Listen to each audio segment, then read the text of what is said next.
Chris Lovell here with another edition of Patriot Talk. Joe Sexton, my guest, as always. Colton Coons taking care of us behind the camera.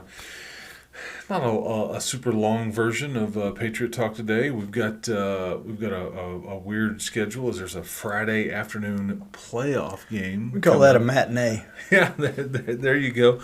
I call it the main event because guess what? The two teams playing at nighttime in that same stadium. Right there. Yeah, that was me saying that. But, Liberty disposed of both. Also have disposed of the team that you will be playing in Monahans. But take me back to Friday night. Levelland. This was senior night. We talked about the emotions of all that. And then, you were trying to kind of keep it about the task at hand, which was trying to not share.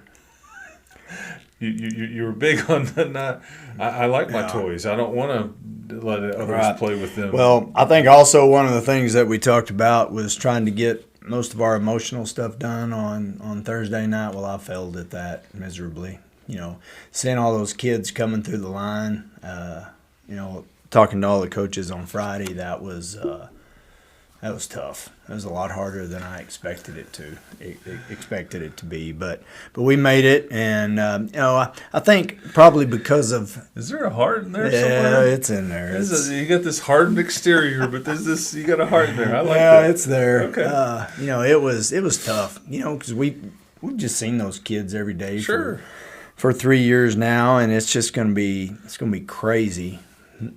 Just not seeing some of them in the field house or in the school, and so, but it was hard trying to get that part done, and I think that was probably a big contributor to the way we started. We didn't start great. That was the first year all year long that we haven't scored on our first drive. I think I didn't do a good enough job of getting that out of the way, and. So we started slow, but then after that, we got it going and played like we have all year. So it was a good Thursday night, like you or have Friday all year. Night. Yeah, like you have all year. Ran the ball well. Right. It got a little chippy, a little heated. Well, we knew that it probably would, and it did. When you have a game with all the stakes that were on that game, and if we win, we get the goal ball all to ourselves. There was some high emotions going on. No lie, coaches, players. Well, guess what? Part of the context there is, and I think context is important, is there was some of this going on in this game last year, right? With some. We had opportunities at stake and all that stuff. And that's one of the things that our kids were talking about is we were right there. We had that chance to get in the playoffs last year, and we just didn't get it done. And they were ready to, just like we have all year, redeem ourselves and show everybody that we can play a little bit. So, and we did. What stuck out to you about last home game, though, from a football standpoint? Like, were there things that you wanted to try to get done, aside from winning, that you got done, that got better at certain phases? Well, the defense. Okay. Our defense has been amazing all year long, and we just made it really, really hard on them trying to run the football. Our front is just hard to run the ball against. It's because they are so aggressive. Our defensive line with Rylan and Braxton and Isaac. Am I seeing that correctly, that they ran it for 13 yards? Correct. Yeah, we wanted to make sure that we shut that run down. They hit about 3 passes in a row in the second quarter until we kind of adjusted our secondary just a little bit and fixed that. But we just wanted, it's so demoralizing to a team when you can't run the football, when you can't move the ball down. Especially when you run it for minus 2 yards a carry. Yeah. Well, Coach Tolliver, that was one of the things that we stressed last spring when we started looking at everything that we did. We had to stop the run better than we did last year, and he has done an amazing job with our defense. You know, did you, I don't know, now that it's over with, did you expect to kind of push through this district the way you did, or was this in any way kind of a surprise? Well, we knew it would be. You knew your team was Right. going to be really good, and you thought growing up they pretty much beat everybody fairly handily. And again, you don't take anything for granted, but that was the reality of it. Well, you never know. That's right. You never know Sports. how you're going to come out on a Friday night. You know, somebody could have had a bad day in school. How healthy you're going to stay. The weather that changes it. Right. You know, I don't even want to talk about the healthy thing because I don't want to jinx it. Well, but I got you. It's a We're just talking about the past. right. You know, last year was we lost our quarterback right during the Estacado game, but Cy came out and played. You know, he played really, really well last year, and so far, when he gets in a game, he's played really good. So, just trying to get to this point and trying to stay as healthy as we can has been really good. Do you in a way like or not like that you're playing a team you've already seen in the playoffs?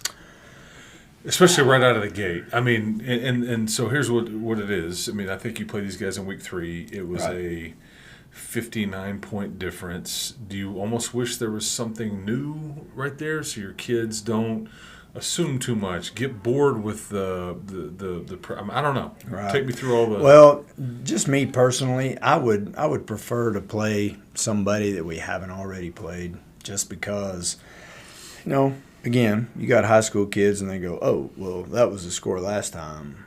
It's going to be the same score this time, and it's just so hard to do. It's the beauty of sports, man. You can't just call it in. You got to go out and you got to do it. So I would prefer to play somebody different, but unfortunately it didn't work out like that. Yeah, you don't get any say so. You don't No, get they any don't. say so there. They don't let me decide that. Yeah.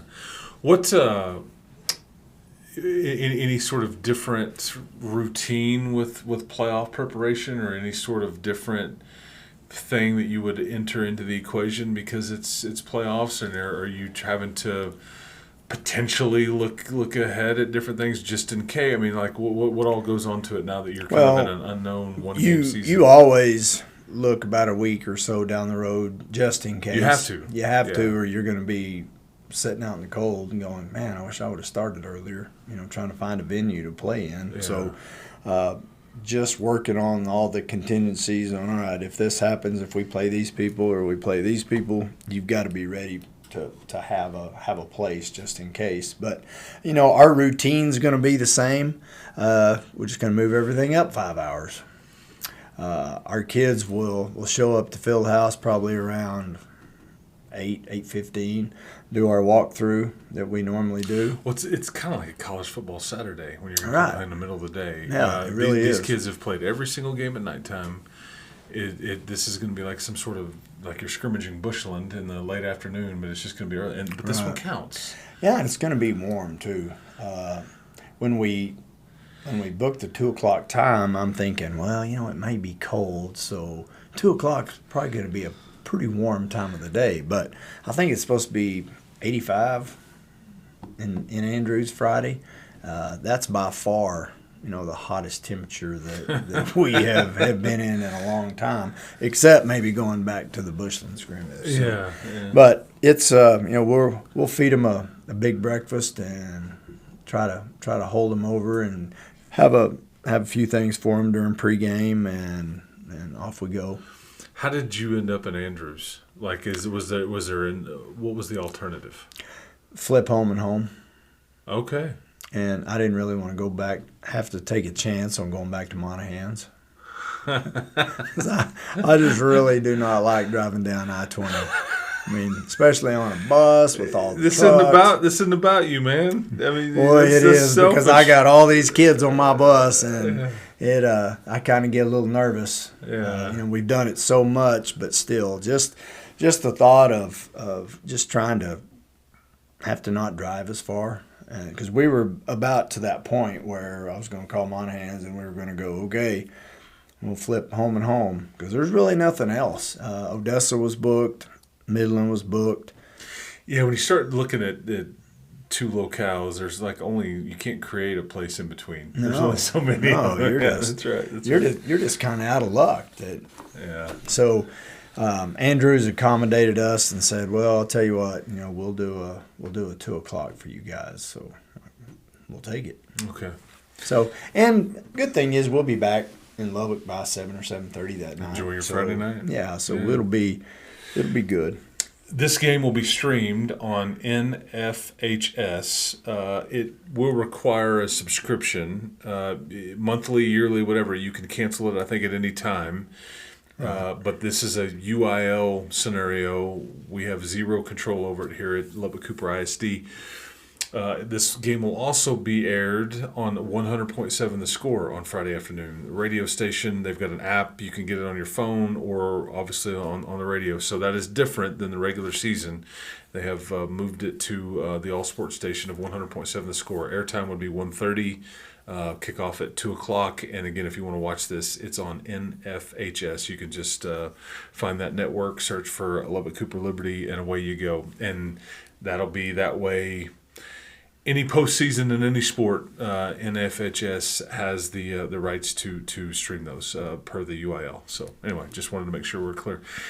But Joe, congratulations. Thank you. We'll do this again next week and move on down the road. So for Colton Coons, for Joe Sexton, for Chris Level, and just a reminder out there, don't let the cheese fall off your cracker. We'll talk to you next time. This has been another edition of Patriot Talk.